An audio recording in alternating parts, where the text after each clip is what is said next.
Di sebuah desa kecil bernama Wonosari, tinggal seorang pria bernama Jatmiko, berusia 38 tahun. Sehari-harinya ia bekerja sebagai buruh tani, menggantungkan hidup dari upah harian yang tak seberapa. Rumahnya reot, beratapkan seng berkarat, dengan dinding anyaman bambu yang mulai rapuh dimakan usia. Istrinya Sarti setia menemaninya meski hidup dalam serba kekurangan. Mereka punya satu anak Laras, gadis kecil berusia 6 tahun, yang seringkali harus tidur dalam keadaan lapar. Sekolah hanya mimpi baginya, sebab uang untuk membeli buku saja tak ada. Setiap pagi Jatmiko berjalan jauh ke ladang orang, membawa cangkul dan harapan. Tapi hasil tak pernah sebanding dengan peluh. Musim kemarau panjang menghancurkan banyak tanaman, dan majikannya mulai jarang memanggilnya bekerja. Suatu malam, setelah dapur tak mengepul dan tangis Laras terdengar lirih karena lapar, Jatmiko duduk termenung di pinggir sawah. Air matanya jatuh ke tanah kering. Ia menengadah ke langit gelap, lalu bergumam lirih. Kalau memang harus menyerahkan sesuatu, asal keluargaku bisa hidup layak, aku rela. Keesokan harinya Jatmiko didatangi oleh seorang lelaki tua berpakaian serba hitam di tengah pasar. Wajahnya asing, tapi seolah tahu banyak tentang Jatmiko. Kalau kau benar-benar siap, ada jalan lain, bisik lelaki itu dengan suara serak. Jalan apa? Tanya Jatmiko curiga.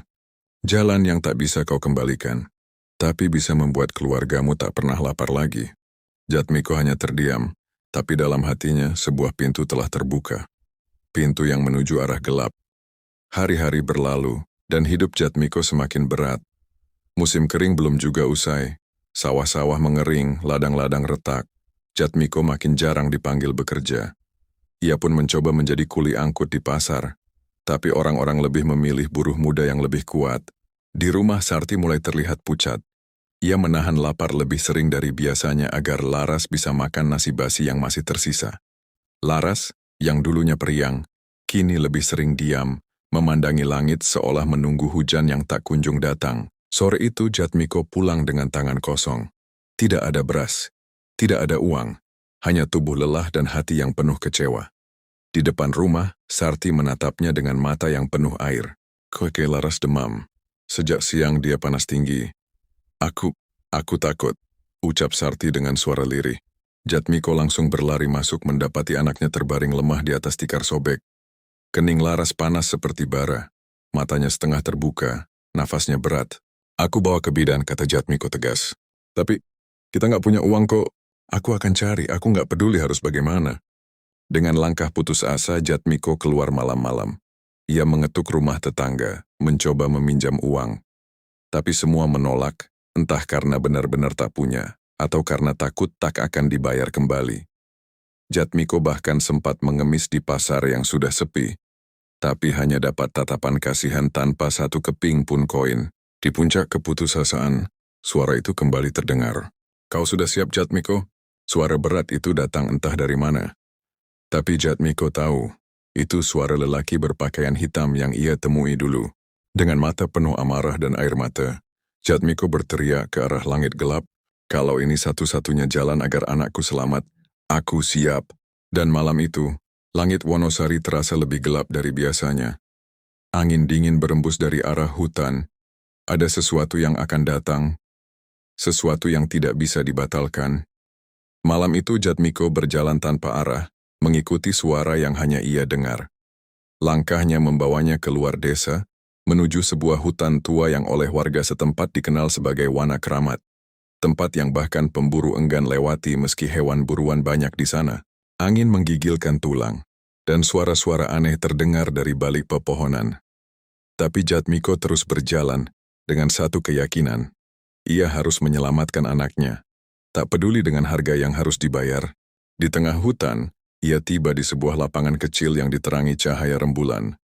Di sanalah lelaki berjubah hitam itu sudah menunggunya, berdiri di samping batu besar berlumut yang disebut warga sebagai Watun Dur, batu keramat peninggalan zaman leluhur.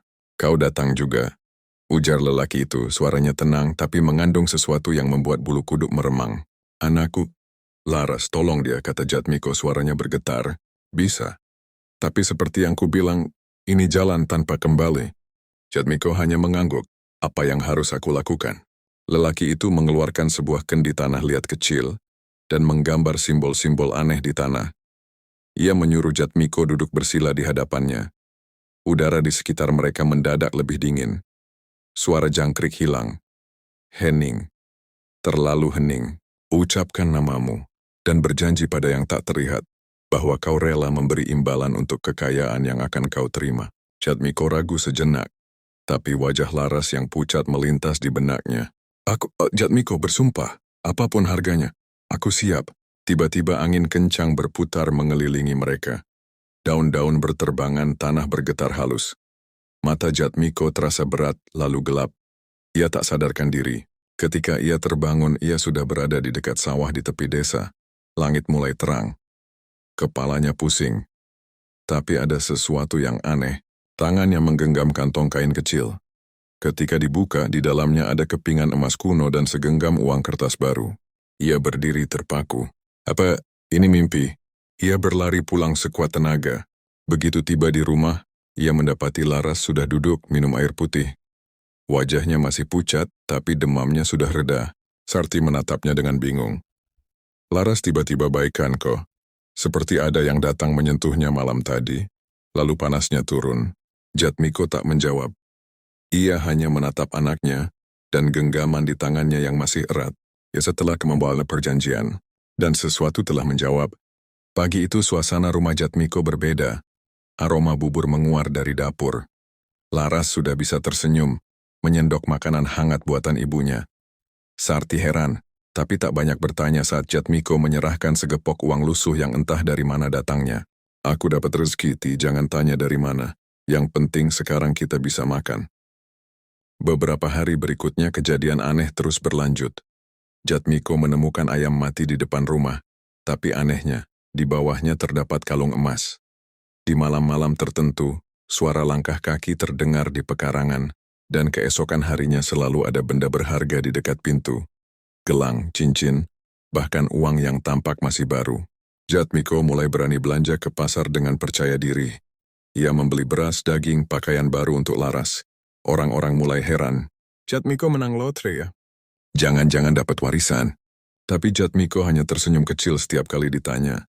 Di dalam hatinya ada campuran bahagia dan takut. Ia mulai membangun ulang rumahnya. Pekerja datang dari luar desa, dibayar kontan. Atap diganti genteng merah, dinding dari bata.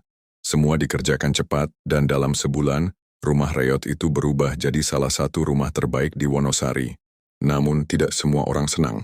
Beberapa tetangga mulai membicarakan Jatmiko diam-diam. Rejeki begitu besar datangnya cepat, pasti ada yang gak beres. Katanya dia sering ke hutan waktu malam. Suatu malam ketika Jatmiko sedang duduk sendiri di belakang rumah, lelaki berjubah hitam itu muncul kembali, berdiri di antara bayangan pepohonan. Kali ini, ia tak tersenyum. Sudah kau nikmati semua ini, Jatmiko? Anakku sembuh, istriku bahagia. Aku terima kasih. Tapi waktumu untuk membayar akan datang. Jatmiko terdiam. Ia lupa tak ada perjanjian tanpa imbalan. Besok malam, jam tengah malam. Di bawah pohon beringin tua. Bawalah satu, yang paling kau cintai. Dan dalam sekejap lelaki itu menghilang. Hanya suara angin yang menyisa. Jatmiko terduduk lemas. Tubuhnya bergetar. Keringat dingin menetes. Ia tahu, waktunya untuk membayar hampir tiba. Hari itu langit Wonosari mendung. Angin kering berhembus seperti membawa firasat buruk. Jatmiko berjalan mondar-mandir di dalam rumah, tak bisa tenang. Suara tawa kecil Laras yang bermain dengan ibunya terdengar dari belakang. Tapi bagi Jatmiko, suara itu kini terdengar seperti pisau yang perlahan menusuk dada. Malam akan datang. Dan ia dihadapkan pada pilihan yang mustahil, menyerahkan yang paling ia cintai, dan itu hanya bisa berarti Laras atau Sarti. Ia mencoba menyangkal. Mungkin bukan itu maksudnya, pikirnya. Tapi wajah lelaki berjubah hitam itu kembali terbayang. Tatapan kosongnya, suara dinginnya. Itu bukan permintaan, itu perintah. Menjelang malam Jatmiko menyelinap keluar membawa sehelai kain putih dan sebilah pisau kecil. Ia menuju pohon beringin tua di ujung hutan. Tempat perjanjian harus ditepati. Di setiap langkah, hatinya memberontak, tapi pikirannya penuh bisikan. Kalau kau tak bayar, Semuanya akan diambil darimu. Setibanya di bawah pohon beringin, sosok berjubah hitam sudah menunggu. Api kecil menyala di sampingnya. Tak ada bahan bakar, tapi menyala dengan nyala biru yang aneh. "Mana yang kau bawa?" tanyanya tanpa ekspresi. Jatmiko menunduk, tangannya gemetar. Aku tidak bisa ambil nyawaku saja, jangan anak atau istriku." Lelaki itu tertawa pelan, tawa yang dingin dan kosong. "Kau pikir bisa memilih? Perjanjian sudah ditandatangani. Pengorbanan bukan soal siapa yang kau tawarkan, tapi siapa yang diambil dari tanganmu. Dan waktunya telah tiba." Tiba-tiba angin berhembus keras. Api biru menyala besar. Dari balik kabut muncul bayangan hitam besar, tanpa bentuk pasti, seperti asap yang hidup. Makhluk itu bergerak cepat, menerobos tubuh Jatmiko dan lenyap ke arah desa. Jatmiko berteriak, "Tidak!" Ia berlari, jatuh bangun kembali ke rumahnya. Napas tersengal, mata liar mencari. Ia menerobos pintu dan langsung menjerit histeris. Laras tak ada. Sarti terbaring pingsan di lantai. Pintu belakang terbuka lebar. Hanya suara angin yang masuk, membawa serta aroma anyir yang aneh. Di ambang pintu, sebuah boneka kecil milik Laras tergolek. Suasana rumah Jatmiko sunyi mencekam. Hanya tangisan lirih Sarti yang terdengar, sesekali diselingi isak dan tanya yang tak pernah mendapat jawaban. "Kenapa kau? Kenapa Laras?" Jatmiko duduk membatu di sudut ruangan. Matanya kosong. Boneka kecil Laras masih tergenggam di tangannya, basah oleh air mata dan darah kering. Dunia yang tadinya terasa cerah dan penuh harapan kini runtuh, lebih gelap dari sebelumnya.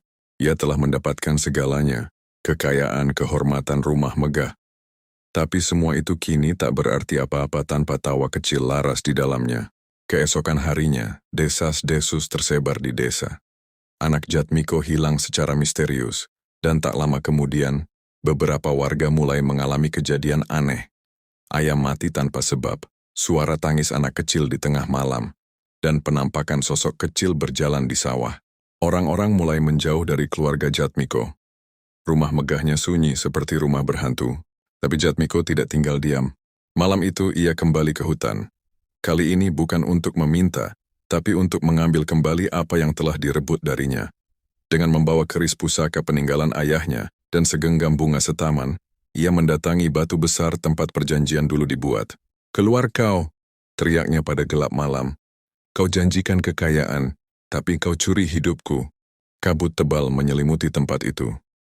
Sosok berjubah hitam muncul dari kegelapan, diikuti oleh bayangan hitam yang pernah Jatmiko lihat, makhluk yang mengambil Laras. "Kau tak bisa membatalkan perjanjian, Jatmiko. Tapi aku bisa melawannya."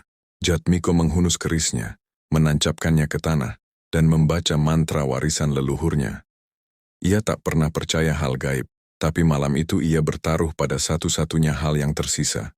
Keyakinan dan cinta seorang ayah. Tanah bergetar. Cahaya putih muncul dari ujung keris. Sosok bayangan melolong keras. Sosok Laras muncul di balik kabut. Matanya kosong, seperti boneka yang dikendalikan. Jatmiko menangis sambil berteriak, "Laras, nak, ayah di sini, maafkan ayah." Cahaya dari keris semakin terang menyilaukan. Sosok bayangan mulai menghilang menjerit seolah kesakitan. Sosok Laras tumbang, dan sesaat kemudian, diam. Laras tergeletak di tanah. Jatmiko berlari memeluknya. Tubuhnya masih dingin, tapi perlahan matanya terbuka. "Ya?" Jatmiko menangis sejadi-jadinya. Sosok berjubah hitam berdiri jauh di belakang, perlahan menghilang bersama kabut. Suaranya menggema, "Kau belum bebas, Jatmiko. Hutangmu mungkin telah berubah bentuk, tapi tidak pernah lenyap." Beberapa tahun kemudian, Laras tumbuh sehat, tapi setiap malam tanggal yang sama setiap tahun, ia selalu terbangun dari mimpi buruk. Dengan tangisan dan satu kalimat yang terus ia bisikkan, "Ayah, jangan biarkan mereka ambil aku lagi." Jatmiko tahu perjanjian itu belum selesai. Dan dia akan terus berjaga selamanya.